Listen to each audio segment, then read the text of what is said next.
Shock. King asks Sussexes to pay back $14 million loan after Meg sells Montecito home for legal bill belongs to the royal family.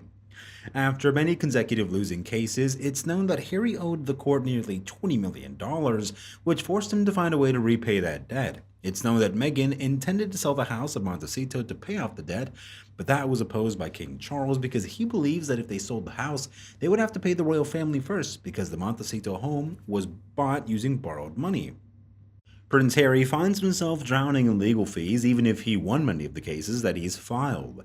Analyzing the legal situation of the Duke of Sussex, Mark Stevens, a UK-based attorney at Howard Kennedy, told Newsweek that the royal may be left with a bill somewhere between $50 million or $20 million.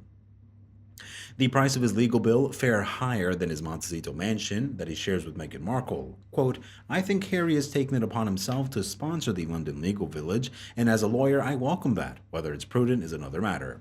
People are entitled to go to court, but whether he wins some or all of these cases, he's going to come out net down because you never recover, even if you win 100% of your cost. The lawyer predicted that one may be able to get 60 or 70% from their wins, but that will still be a loss for Harry. Let's say he's spending somewhere between £6 million and £10 million on these cases. He's going to recover £6 million and he will be left with the bill for the rest. That's if he wins the lot of them. If he loses them, then he could be in for paying another £6 million to the other side.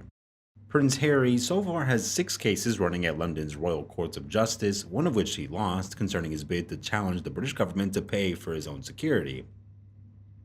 King Charles and Queen Elizabeth both refused to take Prince Harry's calls after he moved to California.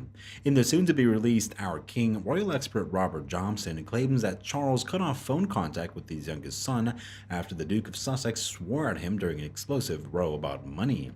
Prince Charles simply stopped taking Harry's calls after his son swore at him and repeatedly kept asking for more financial help.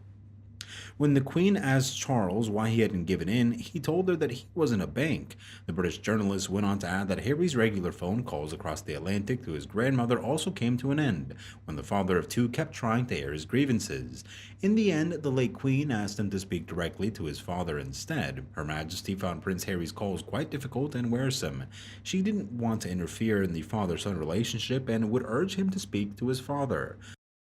Johnson alleges that Her Majesty felt let down by the 38-year-old's decision to walk away from royal life and saw it as a missed opportunity. He writes, however, that the Queen was hopeful that her grandson would find peace and happiness in his new life.